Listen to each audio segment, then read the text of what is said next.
Hello and very warm welcome again in my channel study with ease. एक बार फिर मैं हाजिर हूँ आप लोगों के सामने प्यारे प्यारे बच्चों एक नई टॉपिक के साथ। तो चलिए बिना देर के स्टार्ट करते हैं।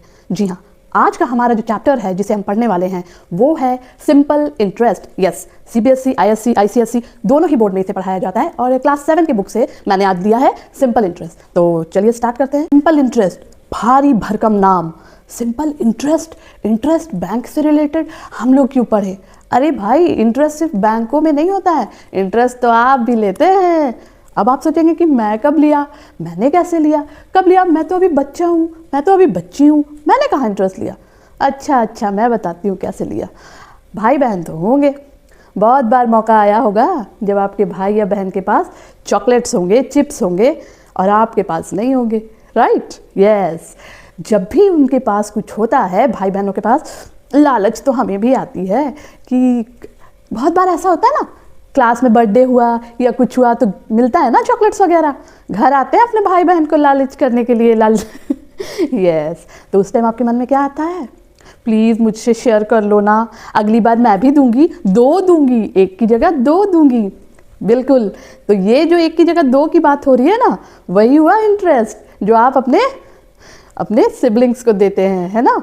तो बहुत बार ऐसा होता होगा कि आपके भाई के पास या बहन के पास एक तो मान लेते हैं कि 4 चॉकलेट्स है और आपको भी उनसे चाहिए, तो आप क्या कहते हो? प्लीज़ दे दो ना, अगली बार मेरे पास रहेगा तो मैं 2 चॉकलेट्स और दूंगी आपको, उससे बढ़ा के मैं दूंगी। तो ये जो 4 चॉकलेट्स जो ऑलरेडी आपके भाई या बहन के पास है, उसे मान लीजिए, उसे हम क्या कहते हैं? राइट, उसे हम प्रिंसिपल कहते हैं।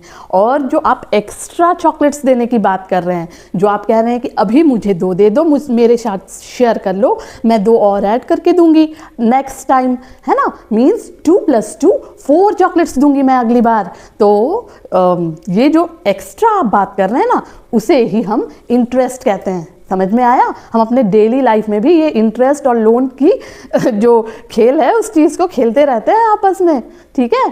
तो अब हम इजी वे में समझते हैं, ज़्यादा दिमाग पे प्रेशर नहीं लेना है। What is simple interest and all. अब देखो, अब क्या हुआ, 4 चॉकलेट्स आपके ब्रदर के पास है। आपने बोला कि 2 चॉकलेट्स मुझे भी दे दो, शेयर कर लो मेरे साथ, नेक्स्ट टाइम मैं आपको 4 चॉकलेट्स दूंगी, 2 चॉकलेट्स एक्स्ट्रा दूंगी। तो मीन्स व्हाट, 2 चॉकलेट जो आपके पास है और 2 चॉकलेट जो आपने लिया, और अगली बार जो आप रिटर्न करेंगे उन्हें, 2 को ऐड करने के बाद means 2 and 2 that is 4 chocolates जो आप अपने भाई या बहन को रिटर्न करोगे, वो क्या हो जाएगा आपका? Amount. Yes, means P plus interest, principal plus interest. P क्या हो गया? वो जो 2 चॉकलेट आपको मिले, ठीक है? आपको उन्होंने क्या दिया? हमेशा के लिए नहीं दिया कि मैं उसके बदले कुछ नहीं लूँगा।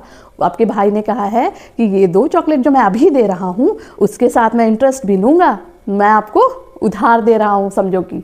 तो वो जो 2 चॉकलेट्स आपको मिले, वही होता है प्रिंसिपल, ठीक है? तो आइए हम उसे अच्छे से अब बोर्ड में समझते हैं।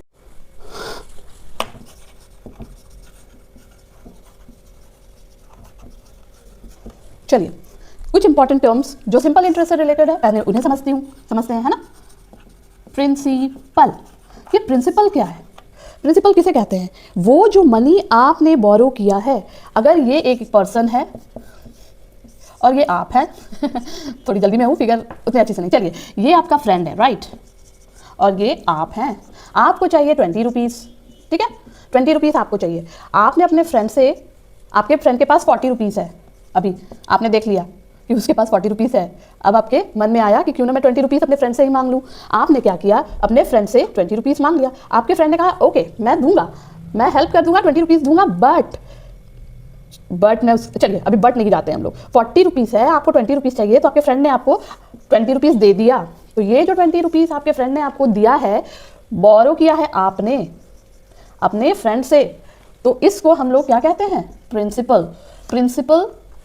जो प्रिंसिपल है उसे हम कैपिटल P से डिनोट करते हैं। तो 20 रुपीज़ आपका प्रिंसिपल हो गया। नेक्स्ट क्या है? अब ये 20 रुपीज़ आपको मिल गया, लेकिन आपके फ्रेंड ने कहा कि नेक्स्ट टाइम जब तुम मुझे ये पैसा लौटाओगे, रिटर्न करोगे मुझे, तो मैं सिर्फ 20 रुपीज़ नहीं लूँगा, मैं 10 रुपीज़ और लूँगा साथ में।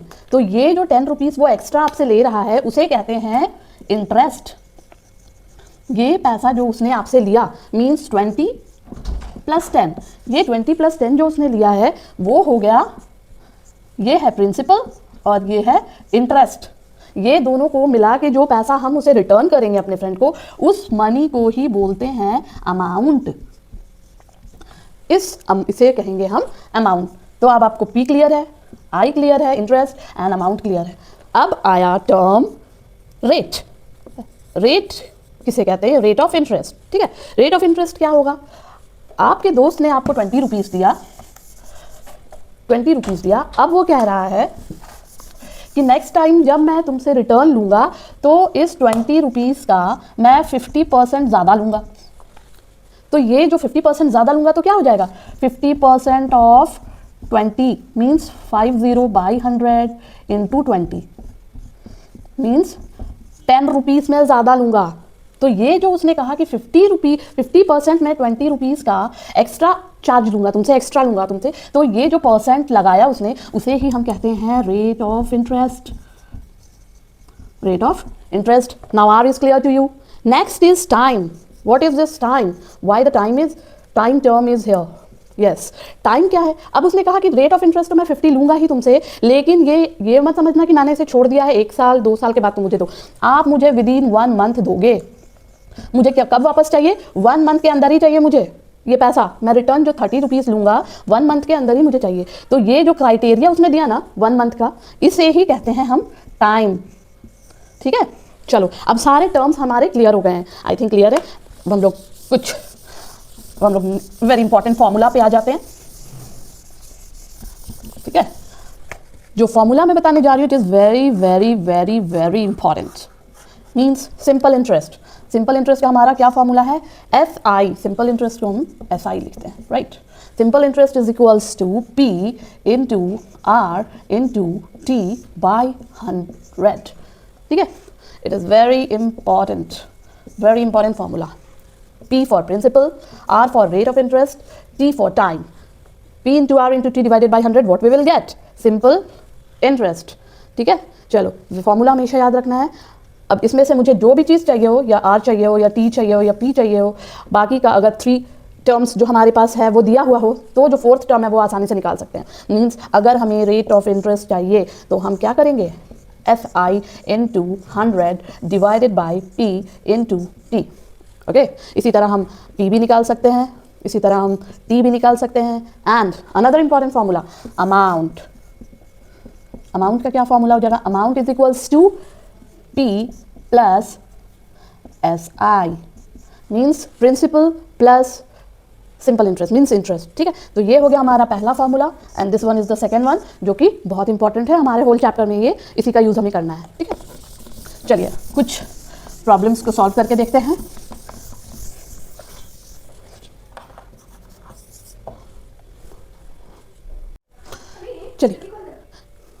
चलिए इस क्वेश्चन को हम लोग लेते हैं। SI हमें फाइंड आउट करना है। Also we have to find out amount. हमारा P दिया है 2500, R has 6% and T is 5/2 years. अब हम SI कैसे निकालेंगे? SI is equal to P into R into T divided by 100। That is P is 2500 into 6 into 5/2 then divided by 100. What will be? How it will be written? 2500 into 6 into 5 2 into 100. Cut 3. So what will be the 25 into 15? What it will be? 375 rupees. तो ये हमारा क्या निकल गया? Interest. This is the interest. Again we have to find the amount. Amount P plus I. That will be equal to P है हमारा 375 plus what is, oh sorry, this is our P is 2500 plus 375. It is equal to 2875 rupees. Okay, so हमारा P निकल गया, I निकल गया and हमारा amount भी निकल गया। This was the most easiest question. अब हम बढ़ते हैं थोड़े डिफिकल्ट की तरफ। So come to the next question.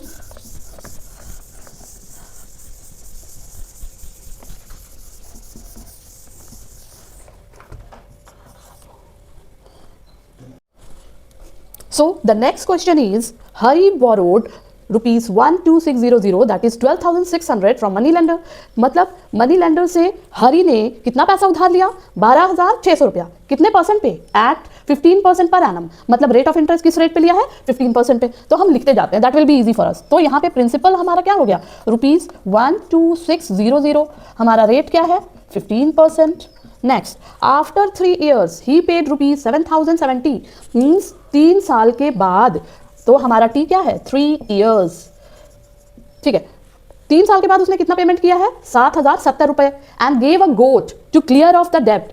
तो उसने पैसा कितना दिया? 7,070 रुपीज दिया है, और साथ में उसने क्या दिया है? गोट मीन्स एक बकरी। किसे दिया? मनी लेंडर को। उसके पास इतना ही पैसा होगा, पैसा प्लस गोट उसने किसे दिया? मनी लेंडर को दिया। कितने साल बाद? 3 साल बाद। तो पूछा जा रहा है what is the question, what is the cost of goat. मतलब जो उसका अमाउंट हुआ, जो उसे मनी लेंडर को देना था 3 साल के बाद, जो उसने उधार लिया था, बोरो किया था, तो उसने वो अमाउंट की जगह पे क्या दिया है? इतना पैसा दिया है और एक गोट भी दिया है। तो इससे आपको ये पता करना है कि इस गोट का दाम कितना होगा। ठीक है, तो चलिए हम लोग सॉल्व करते हैं। पी पता है, आर पता है, टी पता है। ठीक है, तो हम आई निकाल लेते हैं। एस आई हमारा क्या हो जाएगा? P R T by 100 means 12600 into 15 into 3 divided by 100। Cut cut cut cut 126 into 15 3 ज़ा 45 दैट विल बी 5670 रुपीज़। ठीक है, 5670 रुपीज़। ये हमारा क्या निकल गया? This is the interest. इतना उसे इंटरेस्ट देना है। अब हम क्या निकालेंगे? अमाउंट निकाल लेते हैं। ठीक है, मीन्स 3 साल के बाद जो हरी को मनी लेंडर को टोटल मनी जो रिटर्न करना है, जो अमाउंट कहलाता है, वो कितना होगा? तो अमाउंट हम निकाल लेते हैं पी प्लस आई। मीन्स प्रिंसिपल क्या है हमारा? 12600 प्लस ये इंटरेस्ट 5670। कितना हो जा रहा है हमारा? 18 दिख रहा है? 18270 रुपीज़। तो हमारा ये टोटल अमाउंट है 18,270 रुपीज़ उसे देना था मनी लेंडर को। लेकिन उसने क्या किया? कितना दिया? इतना ही दिया टोटल। मतलब इसमें हम माइनस करेंगे उस अमाउंट को। 18270 माइनस क्या करेंगे? 7070 00211। रिमेनिंग अमाउंट कितना बच रहा है? इस पैसे को देने के बाद हरी को और कितना देना था? 11,200 रुपीज़, जो कि हमारा हो गया कॉस्ट ऑफ गोट। सही है, निकल गया ना? बस दिमाग यूज करना है, सही से ब्रेन को अपने इस्तेमाल करना है। क्वेश्चन देख के लगेगा oh my God it is very complicated, but बिल्कुल कॉम्प्लिकेटेड नहीं है। अकॉर्डिंग टू द क्वेश्चन आप सारा डिटेल्स लिखते जाओ, apply the formula, you will get the answer. Next question, a sum of money becomes 8/5 of itself in 5 years at a certain rate of simple interest. Find the rate of interest. तो यहाँ पे हमें sum of money किसे कहा जा रहा है? sum of money P को कहा जा रहा है। तो मान लेते हैं कि P क्या है? हमारा X है। P मान लेते हैं कि ₹X है। ठीक है, becomes 8/5 of itself means 8/5 of X। कितने सालों में? 5 years में। certain rate of simple interest means 8/5 of itself क्या बना है? वो अमाउंट बना है। ठीक है, क्वेश्चन को एकदम बिल्कुल अच्छे से पढ़ना है। क्वेश्चन को सही तरीके से पढ़िए, समझिए कि क्या दिया हुआ है। Sum of money means what? Sum of money means जो हमारा प्रिंसिपल है उसे हम अज्यूम कर लेते हैं, let the principal be X. Amount is given here कि वो क्या कितना बन जा रहा है? 8/5 ऑफ एक्स। ठीक है, मीन्स ये क्या है? 8/5 ऑफ एक्स हमारा अमाउंट है। And what is the time? Time is 5 years। Time is 5 years। हमें क्या निकालना है? रेट निकालना है, rate of interest. We have to find out the rate of interest. P दिया है, ए दिया है, टी दिया है। तो सबसे पहले हमें क्या चाहिए? पी और ए से रिलेटेड कौन सा फॉर्मूला है हमारा? हमारा फॉर्मूला है A is equal to P plus I, P plus simple interest. तो यहाँ से हमें क्या मिल जाएगा? आई मिल जाएगा। आई क्या हो जाएगा? आई इज इक्वल टू हो जाएगा ए माइनस पी। मीन्स ए कितना दिया है हमारा? 8/5 of x minus x. LCM लेकर हमारा क्या हो जाएगा? 8x minus 5x। It will become 3x/5। ये हमारा आई निकल गया। ठीक है, नाउ हमें क्या फाइंड आउट करना? आर। आर क्या हो जाएगा? S I simple interest into 100 divided by P into T. We will apply this formula. I is 3x/5 into 100 divided by what is p? X into time. Time is also given 5. 5 we will cut 20. This will become 3x into 20 divided by x into 5. X cancel. 5 4s are 20. That is 4 3s are 12%. So problem is solved. Rate of interest is 12%. This is what we have to find. Find the rate of interest. The rate of interest हमारा कितना निकल गया? 12%. Once again, go through the step. Look at the question. Look at the answer. What all things are given here? Write it down and then try to solve the problem. Okay. So now it's all over now. Hope so कि मैं simple interest जो है आप लोग को समझा पाई होंगी इन a easy way. तो अगर आपको समझ में आया है हमारा ये कॉन्सेप्ट, आपको लगता है कि मैं अच्छे से समझा पाती हूँ, I can explain it well, तो please give it a like. वो मुझे बूस्ट अप करता है और भी अच्छे वीडियोस बनाने के लिए, और भी टॉपिक्स को लाने का कोशिश करूँगी मैं। तो please give me a like. वो इससे मुझे एनर्जी मिलती है, मेंटली मैं फिट होती हूँ कि ठीक है, मुझे और भी बच्चे पसंद कर रहे हैं, तो मैं और भी अच्छे टॉपिक्स, न्यू टॉपिक्स को बनाऊँ और न्यू टॉपिक्स को लेके आऊँ। Thank you so much. Bye bye.